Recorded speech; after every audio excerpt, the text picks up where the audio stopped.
Morning all, welcome back to Sew Granny Sew.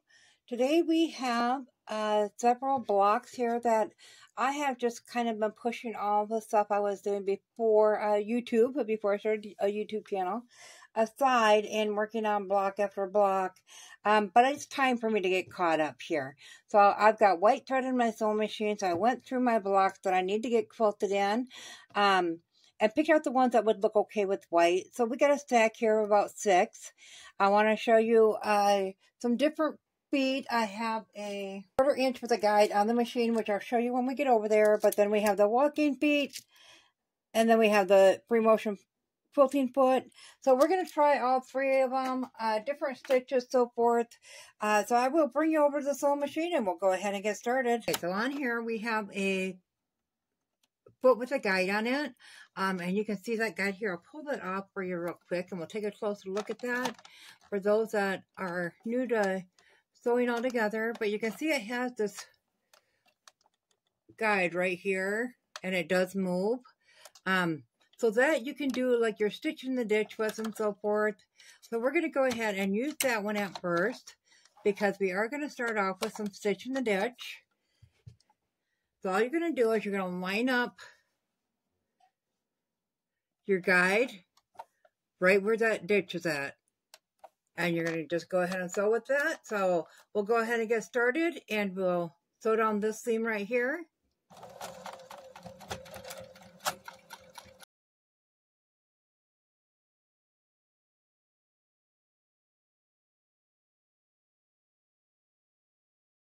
Fabric puckers in front of it.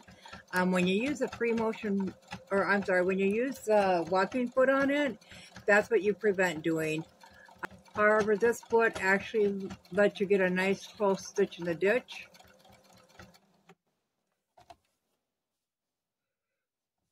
As you can see, there you can't hardly see that stitching. It is truly in the ditch. So we're going to go ahead and drop that down, and we'll go over to the next line.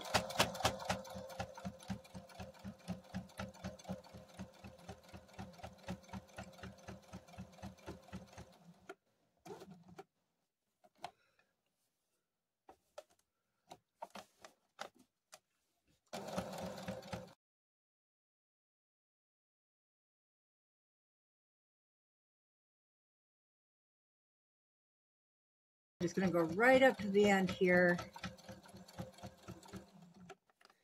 We'll just turn that.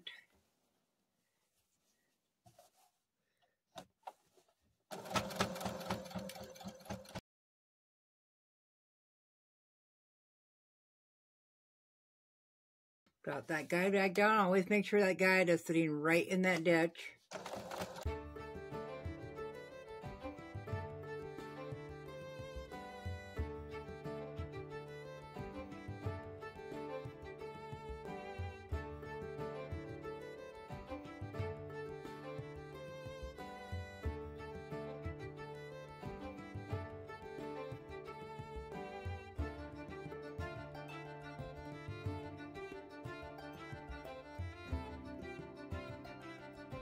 Okay, so you can see it does a real nice job of staying in that ditch. When you hear that, the louder stitching, you can tell where I went off where I took the guide out of the ditch and I went to one side or another. But it does a very nice job of keeping you in the ditch compared to not having that foot on. So if you are just starting out and you need a nice way to stay in that ditch, you find a foot with a guide on it. But we are going to change that one out. And we are going to put the walking foot on now. And I will show you stitch in the ditch with that. It's a little bit harder, although it does pull the fabric more evenly, which is nice on that part alone. So this will pull on your fabric, just like the bottom feed dogs pull the bottom fabric on it. Your top will also pull it when you have your walking foot on. So we are just going to do a simple stitch in the ditch like we done on that one.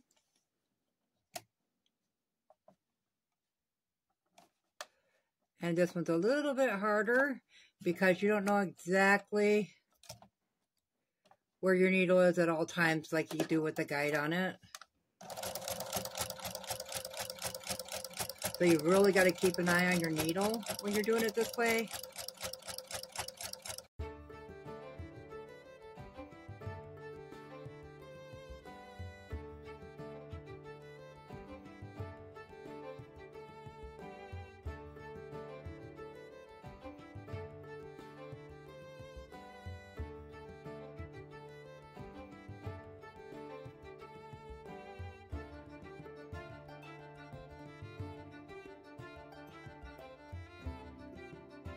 When you're doing your walking foot on there, you also have this attachment here. So you can put that in. I don't think I got to show this in the one video that we did on this. You slide that in, and then you just line that up with whatever line you've already done. And use that as a guide. So you know it's straight each time. Go ahead and drop that down.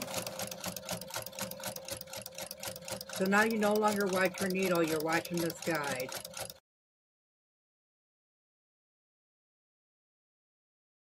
You can see the stitch in the ditch on here. It's a little bit harder to get it to stay in the ditch.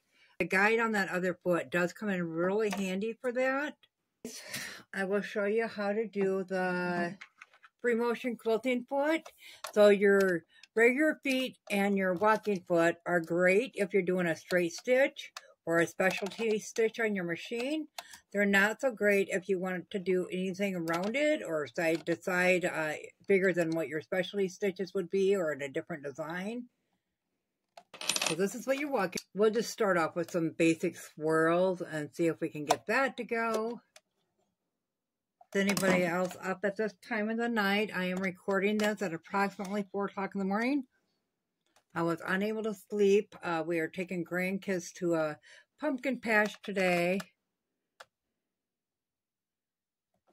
And anytime I have anything going on like that, I am just not able to sleep the night before for some reason. I had to try this.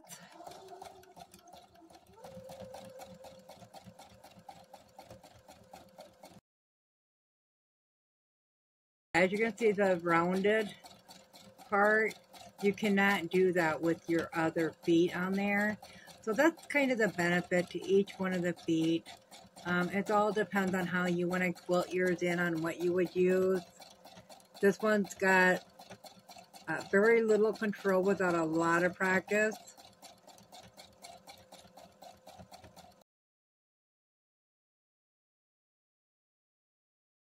There's this stitch I've seen somewhere, and I can't remember what I was watching when I seen it, but it's called Still Lake or something like that. And it's really pretty that you do with the Freemotion quilting foot. And I'm going to give that a try here after this row. I've never done it before. Of course, I haven't done a whole lot of Freemotion quilting before. I'll pull that pin out. But I think I'm just going to go ahead and give it a try.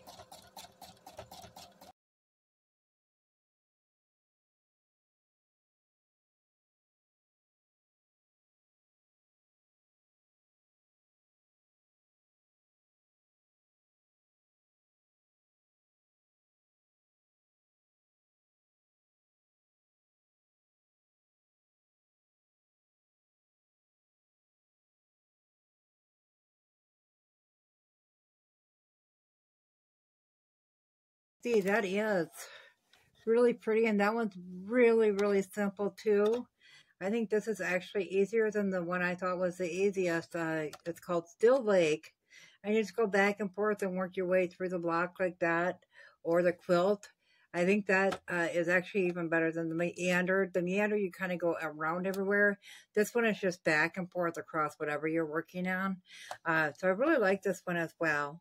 I'm going to go ahead and block up, and then we'll bring them to the table and we'll compare them. So we will see you back here. We have our 3 blocks here. So this is the one that we did with the guide. This foot right here, which has a little guide that you just run along in your ditch with. And as you can see, we did pretty good with that one. I mean, there's times you can see it. Mostly when I went off when this accidentally got off there and it went up on the fabric. That's mostly when I did it. So that's what the back looks like. It's, you know, it looks decent to me. I could definitely do a quilt with that without a problem. This is the one we used the walking foot on, and you can see several spots where I went out of the ditch. It's really hard to stay in the ditch with the walking foot, but it does really help for the fact that it moves the fabric together, where this just pulls on the bottom and not the top. But that does work, and I would do a quilt with that as well. So this one, I was not doing a quilt all this time with Freemotion quilting because I couldn't find a pattern that was easy enough to do. That looked good. So you can see on the scroll, it looks fine on that side, but you flip it over and you can see where the stitches are still messed up. No matter what I do, I can't get that to stop. But the water part, the still water one, looks a lot better, and I don't have all them loose stitching in there. And it looks really nice on the front as well. So you're just going back and forth, moving it around, kind of like the meander, but you're just going back and forth and you don't gotta swerve. Sometimes we kind of get lost in our thoughts and the swerving doesn't work out well. I think I do have several quilts I need to get quilted, and I think I'm going to use that on some of them, that stitch. So stay tuned for that because we will do a quilt. I have a live coming up this Sunday at 4 if you'd like to join in for that. 4 p.m. Central Time. However, I don't know if I'm going to be busy with the quilt at that time because that's kind of a lot to do that, plus try to read what people are saying. I see what I have planned for that day, but it might just be a quilt being quilted in with that. If you're new to quilting and you need something to do, Stitch in the Ditch works awesome. You can use any foot for it. Just line that up with your ditch and go. Let me know in the comments below what you guys think and what stitch you would try or what you have tried maybe. And if you have any tips for the rest of us. As always, guys, if you found this video useful, go ahead and give it a big thumbs up. It really helps our channel grow. If you haven't subscribed yet, go ahead and click that subscribe button because we'd love to have you here at Sew Granny Sew. Thanks all. Have a good day. Bye.